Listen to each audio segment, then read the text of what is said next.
Olá pessoal, eu sou o Rafael. O nosso grupo hoje vai falar um pouquinho sobre a tragédia de Brumadinho, nesse vídeo, do seminário da disciplina de Fundamentos de Engenharia de Segurança, ministrada pelo professor Eduardo Lobo. O grupo consiste em mim, na Beatriz, na Camila, na Clara e na Daíse. E para começar, a gente vai falar um pouquinho sobre a história da Vale, né, que é a empresa que detém a operação na cidade de Brumadinho. A Vale foi fundada no dia 1º de junho de 1942 pelo presidente Getúlio Vargas. No começo ela era uma estatal, né, a Companhia Vale do Rio Doce, e ela tinha o intuito de explorar o minério de ferro que tinha na região de Itabira, um município de Minas Gerais. Logo nos primeiros anos, a empresa crescia de forma lenta e ela trabalhava basicamente para suprir a demanda de matéria-prima das siderúrgicas do Brasil. Já em 1952, a Companhia Vale do Rio Doce ela conseguiu começar a expandir seus mercados, né, abrindo escritórios no exterior, graças ao presidente da empresa na época, o engenheiro civil Francisco de Sá Lessa. No entanto, foi com a criação do Porto de Tubarão, que fica em Vitória, em 1962, que a Vale começou a crescer bastante.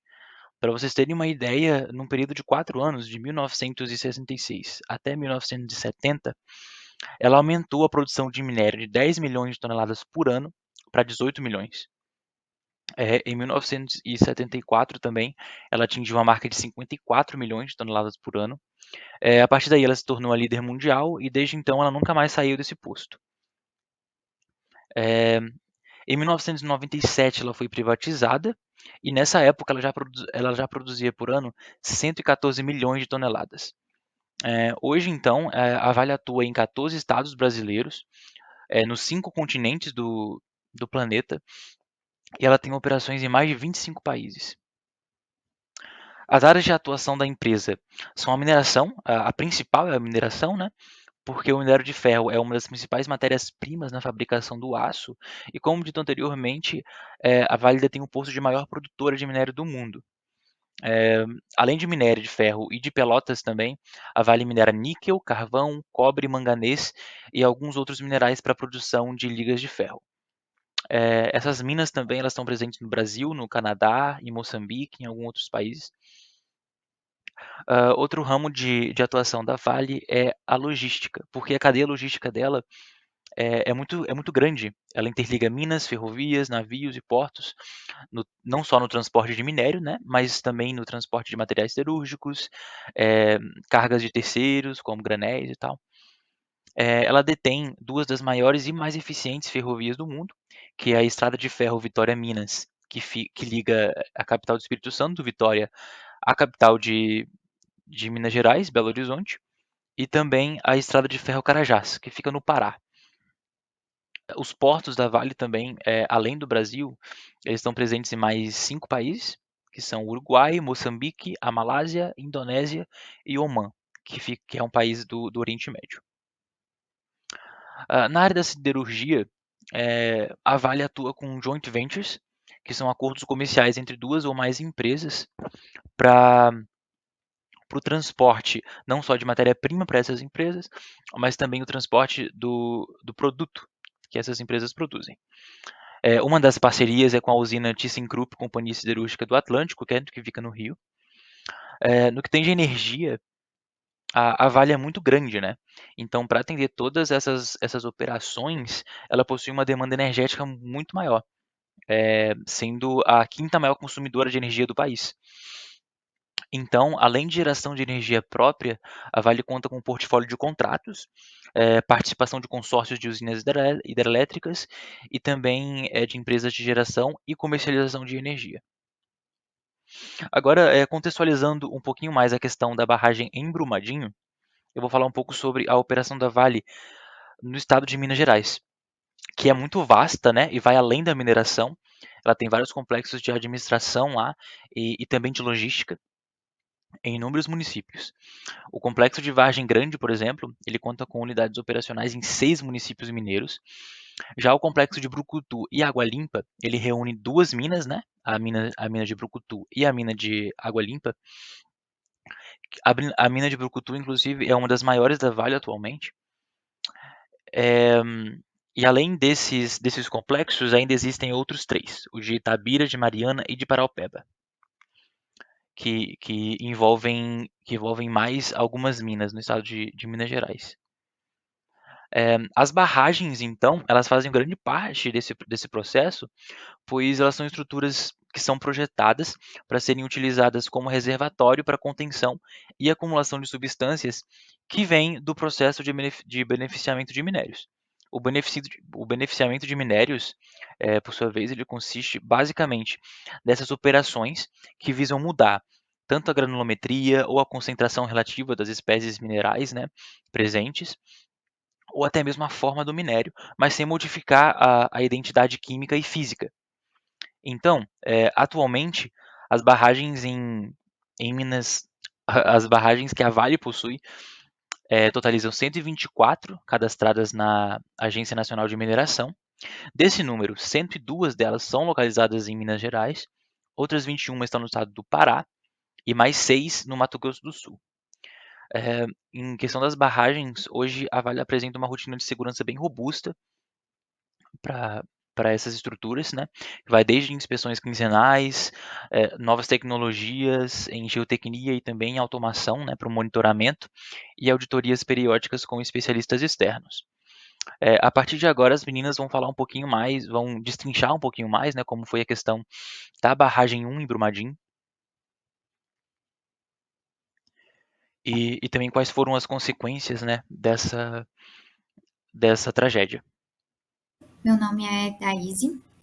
E agora, depois de o Rafael ele contextualizar a empresa Vale, eu vou falar um pouquinho sobre o município de Brumadinho, que é onde está localizada a mina do córrego do Feijão, que também é onde está localizada a barragem 1. E o município de Brumadinho, ele é localizado em Minas Gerais, né? Ele possui um território de cerca de 639,434 km², dista cerca de 50 km da capital Belo Horizonte, e a população estimada pelo IBGE do ano de 2021 era de cerca de 41.208 habitantes. As principais fontes de economia da cidade é a mineração e a agricultura, principalmente a mineração. Pela sua principal fonte de economia, em 2017, Brumadinho recebeu cerca de 35,8 milhões de reais para compensar os estragos causados pela extração de minério. Agora eu vou falar um pouco sobre a mina do Córrego do Feijão, que ela é situada no município de Brumadinho e ela faz parte do complexo minerador do Rio Paraupebas. Ela foi criada primeiramente em 1956 pela Companhia Mineração Ferro e Carvão e a partir do ano de 2001 ela foi comandada pela empresa Vale. Somente no ano de 2008 a mina do Córrego do Feijão ela chegou a produzir cerca de 2% da produção do minério de ferro do total produzido pela empresa. Agora eu vou falar um pouquinho sobre a infraestrutura da mina Córrego de Feijão. Ela apresenta uma lavra de minério e beneficiamento do mineral, possui pilhas de estéreo, possui barragens, ela possui também estruturas de apoio e estruturas administrativas, que são localizadas ali próximos das áreas de trabalho. Possui também um pátio de estoque de minério, que é circundado por uma pera ferroviária, onde se efetua o escoamento para os mercados externo e interno. Na época, no caso, no ano de 2019, a empresa ela empregava 613 funcionários diretos e 28 terceirizados, isso distribuídos em 3 turnos. Aqui é um esquema representando o funcionamento da mina do Córrego do Feijão. Primeiramente, da cava era extraída a matéria-prima, o minério de ferro, e o estéreo, que são as rochas que não contêm minério de ferro. Depois, ela ia para a estação de britagem, onde o minério de ferro era triturado e moído para produzir as partículas. Após isso, os materiais estéreis eram dispostos a seco em pilhas, formando os montes, aqui. Aí, na sequência, na instalação de tratamento, o minério que já havia passado pela britagem, pela moagem, passava por uma espécie de lavagem, em que o uso da água, o concentrado de ferro era separado do resto, do rejeito. Aí, depois disso, ela vinha para cá, onde o concentrado de ferro resultante do beneficiamento era estocado no terminal de carregamento, para depois ele ser levado de trem para via férrea. E aqui, na parte onde está indicado 6, o rejeito, onde era colocado o rejeito em forma de polpa, que era o sólido mais o líquido, que depois era encaminhado para a barragem 1. Aqui a gente vê a mina de Córrego do Feijão. E aqui é localizada a barragem 1, onde no ano de 2019 ocorreu um rompimento, né, da barragem, a jusante, levando um fluxo de lama para a cidade aqui, né, causando grandes prejuízos, e que a Clara vai agora falar como é que funcionava a barragem de rejeitos e os seus tipos, porque acredita-se que o tipo de barragem que era utilizado foi que ocasionou esse desastre ambiental.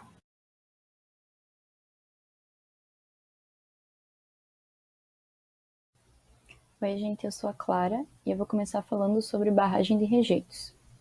Então, com o rompimento da barragem em Brumadinho, muitas discussões a respeito de barragens de rejeito vieram à tona, mas muitas vezes de forma equivocada. Por isso é importante que a gente entenda bem o que é uma barragem de rejeitos. A mineração, ela engloba uma série de etapas que culmina na extração de materiais da crosta terrestre, geralmente devido a interesses econômicos. O beneficiamento desses minerais, ele é composto por uma série de processos que objetivam separar e concentrar os materiais desejados por vários métodos que não alterem o próprio mineral. Esse beneficiamento ele pode ser seco e pode ser úmido. No beneficiamento seco, não é utilizado água e o mineral ele já fica pronto para o mercado depois da britagem e do peneiramento. Já o beneficiamento úmido, ele usa a água para retirar as impurezas que acabam prejudicando a qualidade final do material. Como muita água é utilizada nesse processo de beneficiamento, o rejeito ele deve ser armazenado de forma que parte da água utilizada ela seja restituída ao curso da água onde ela foi extraída. E é exatamente aí que entram as barragens de rejeito, que é o método mais antigo, mais simples e mais barato de disposição de um rejeito. Bom, a barragem ela funciona como uma barreira, onde são depositados os rejeitos, e à medida que eles são depositados, a parte sólida vai para o fundo da barragem e a água decantada na parte de cima ela é drenada e é tratada. Com o passar do tempo, a barragem ela vai secando até que ela deixa de receber rejeitos e ela fica inativa, que era o caso da barragem em Brumadinho. Bom, a mina do Córrego do Feijão, ela trabalha com a extração do minério de ferro. Então, ela separa a hematita do quartzo, que é um material de menor valor. Então, esse rejeito ele é uma mistura lamacenta do quartzo com a água e também pode conter materiais provenientes do processo de lavra, como a sílica e derivados da amônia. Aqui embaixo a gente tem uma imagem e um esquema de uma barragem de rejeitos, onde a gente pode ver o dique inicial da barragem, onde são lançados os rejeitos. Bom, à medida que o reservatório ele vai enchendo de rejeitos e água, novas camadas de barragem elas são construídas, além do dique de partida, que é num processo chamado de alteamento. O alteamento ele pode ocorrer de mais de uma forma, conforme o ritmo da lavra. Então, o primeiro tipo de alteamento ele é o alteamento a montante, que consiste na construção de diques sobre as praias formadas pela decantação do próprio rejeito, deslocando o eixo da obra em direção à montante. Esse método ele se caracteriza pelo menor custo de construção, maior velocidade de alteamento, pouca utilização de equipamentos de terraplanagem. Só que ele também apresenta baixa segurança, susceptibilidade à liquefação, limitação de altura de alteamentos, dificuldades na implantação da drenagem interna e interferência no lançamento de rejeitos com a construção. Ou seja, esse tipo de barragem ele possui maior risco de ruptura por pipping. Mas o que é pipping? O pipping ele é um processo de erosão interna que provoca a remoção de partículas do interior do solo, formando como se fossem tubos vazios que provocam colapsos e escorregamentos nas laterais do terreno. Bom, outro tipo de barragem é a barragem de alteamento ajusante, que consiste no alteamento da barragem para a jusante do dique de partida, de tal forma que o eixo da crista se mova para a jusante. Esse método é uma solução bem mais segura, visto que dá para controlar a qualidade do maciço e a posição da linha freática pela construção de um sistema contínuo de drenagem interna. O risco de ruptura por liquefação e pipping ele é bem reduzido, e as desvantagens elas ficam por causa da viabilidade técnica e econômica.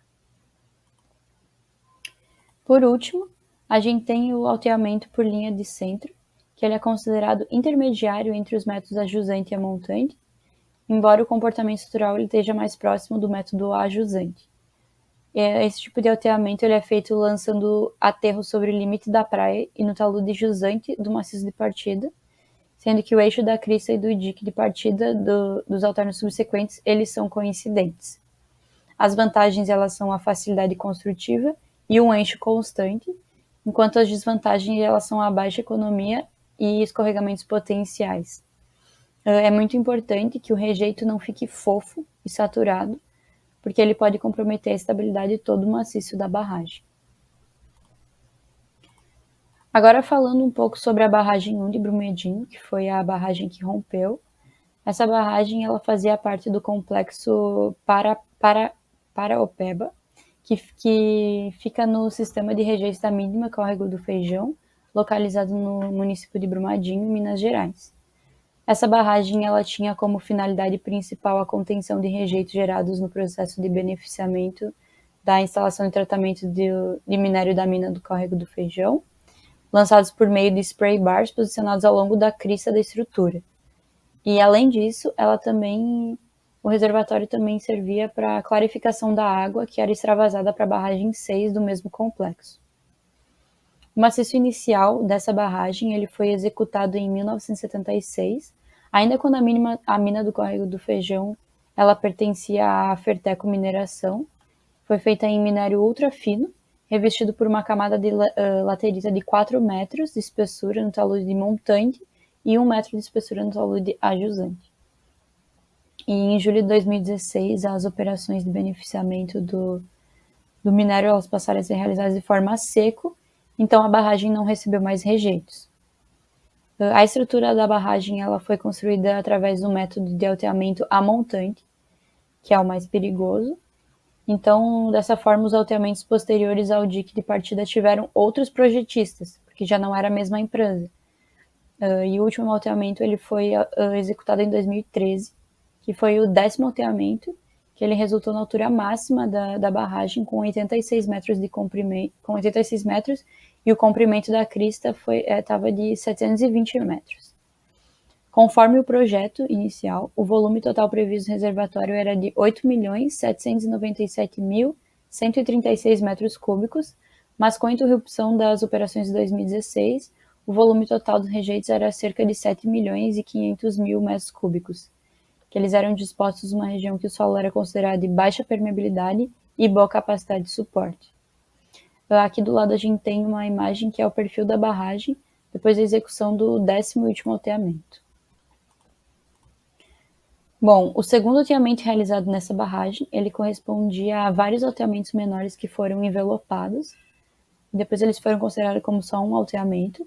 O motivo desse envelopamento foi porque foi notado que deu surgências nas etapas intermediárias. No quarto alteamento, foi verificada a necessidade de efetuar um recuo com retificação do eixo inicial da barragem, como a gente pode ver aqui na imagenzinha aqui do lado.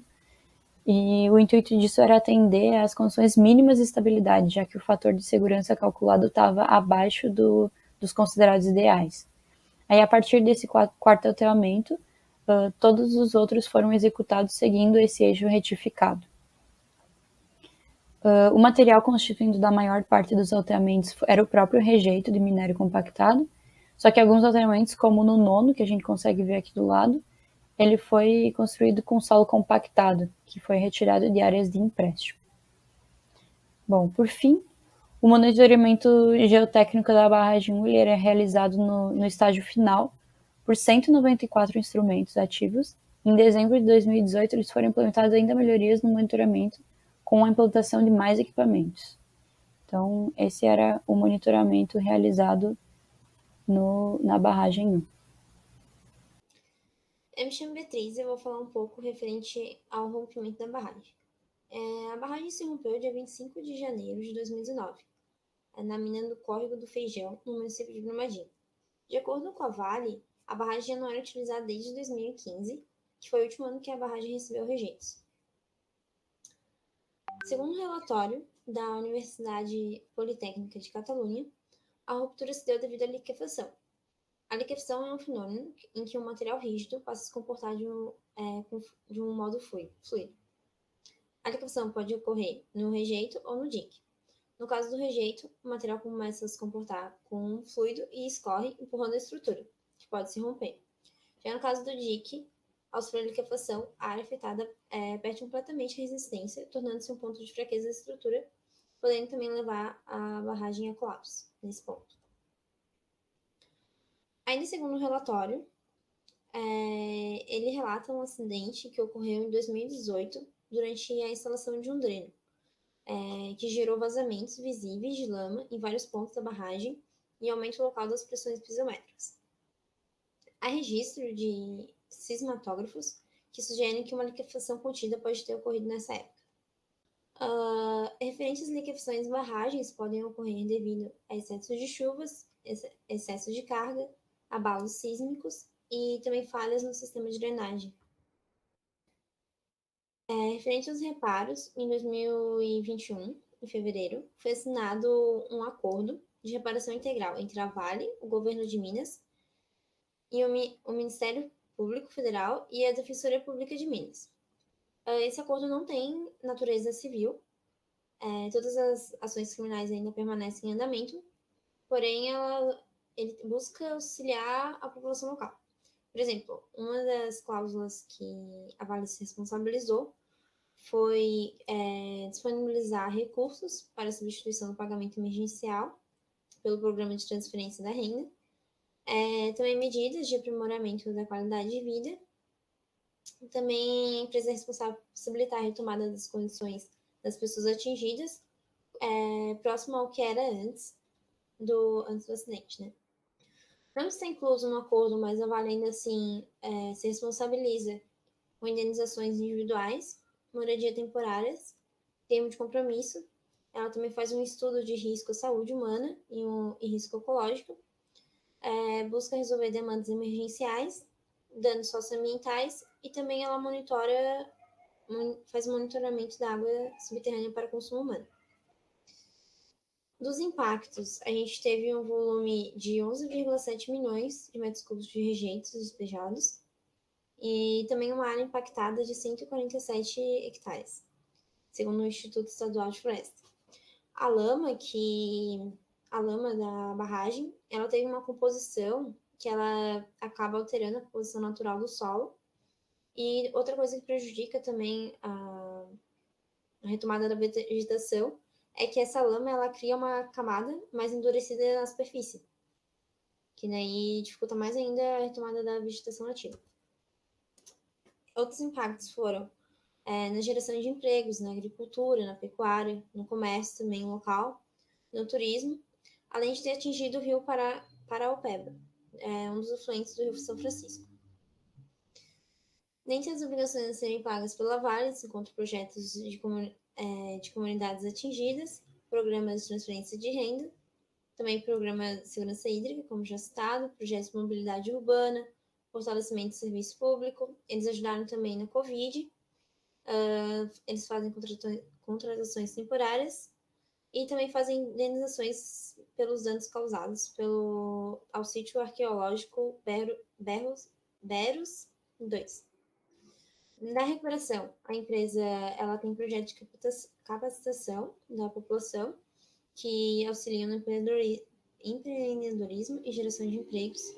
Também apoia a redução da dependência das atividades redução da independência da economia local em relação às atividades mineradoras e fortalecendo e incentivando novas frentes de negócio.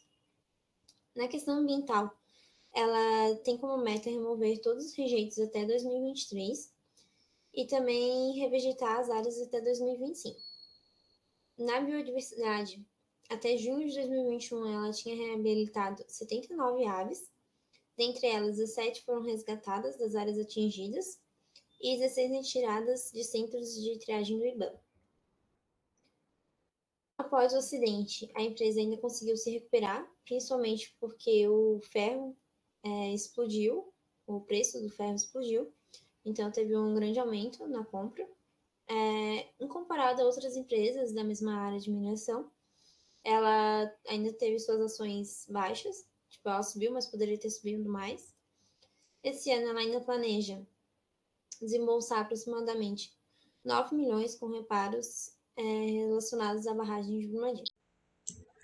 Primeiramente, boa tarde. Meu nome é Camila. Eu vou apresentar um pouquinho agora sobre o documentário A Corporação e sobre o documentário Inside Job e vou trazer, para a empresa Vale e para o desastre de Brumadinho. Então, o documentário A Corporação, ele é um documentário de 2003 produzido por Jennifer Abbott, Mark Ashbari e Joel Bacan.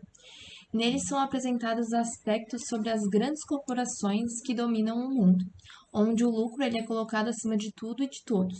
Então, são ignorados impactos ambientais, sociais, são cometidas diversas irregularidades e crimes para obter o maior lucro possível em cima dessa situação.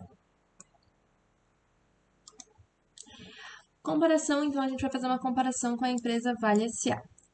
A empresa Vale ela é uma mineradora multinacional brasileira e a terceira maior do mundo. Ela movimenta milhões por ano, onde é feita a extração de minérios e para isso se utilizam grandes áreas para depósitos de rejeito, no caso as barragens. E ela afirma ter como principal missão cuidar do planeta.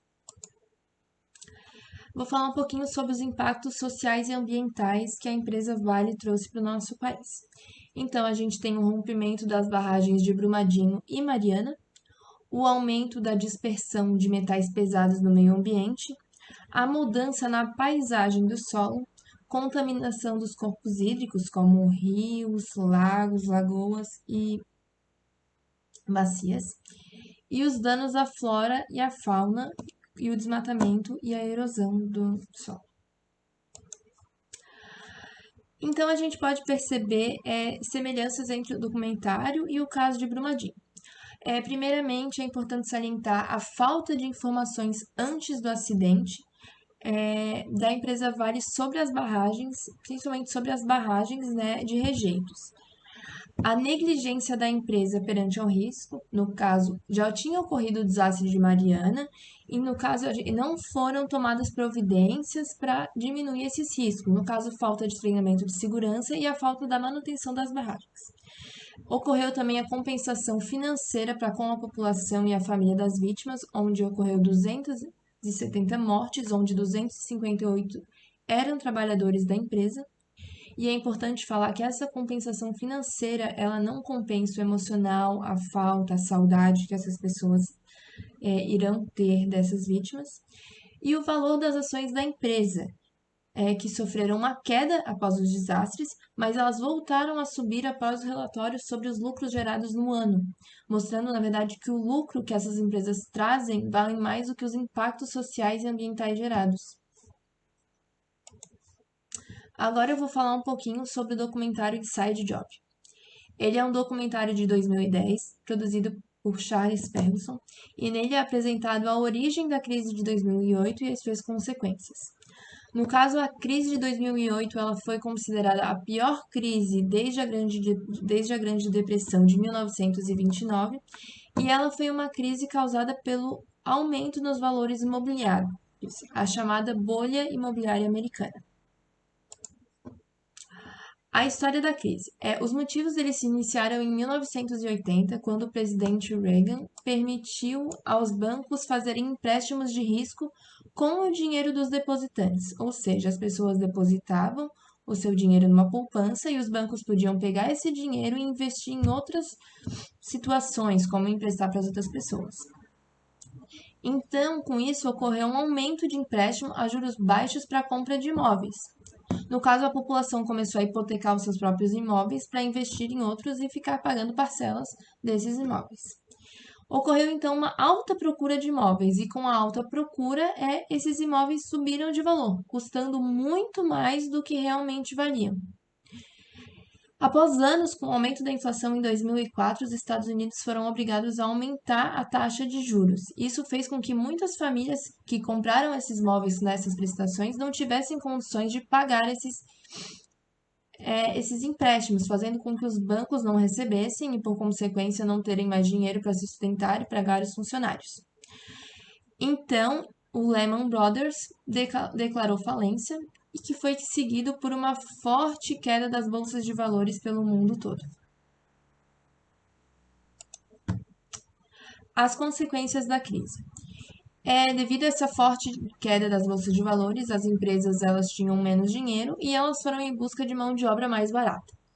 Devido a isso, várias indústrias migraram para o leste asiático, principalmente para a China, onde as leis trabalhistas são pequenas, menores ou até inexistentes, e os salários dos trabalhadores são muito baixos comparados ao dos estadunidenses, por exemplo. Então, o desemprego aumentou nos países de origem dessas indústrias, piorando ainda mais a crise. Esses países, então, eles foram obrigados a flexibilizar os regimes e as leis de trabalho. No caso, começaram a ser contratados como temporários, terceirizados, houve uma flexibilização dos contratos de trabalho, também uma diminuição da carga horária, com o intuito de contratar mais pessoas pagando um salário menor. Como a crise ela pode ter afetado a Vale? Então, com a queda da Bolsa de Valores de 2008, a gente pode ver nos gráficos anteriores que em 2008 o valor das ações da Vale diminuiu muito. No caso, essa queda dos valores das ações e também a queda de investimentos podem ter resultado num corte de gastos da empresa, onde a Vale, de forma imprudente, ela pode, por exemplo, não ter cortado em coisas em extração e ter cortado na segurança e no investimento da manutenção das barragens de rejeito. Então, como consequência, a gente teve no nosso país desastres como o desastre de Mariana e o desastre de Brumadinho. E é isso por hoje, então muito obrigada pessoal, e uma boa aula para todo mundo.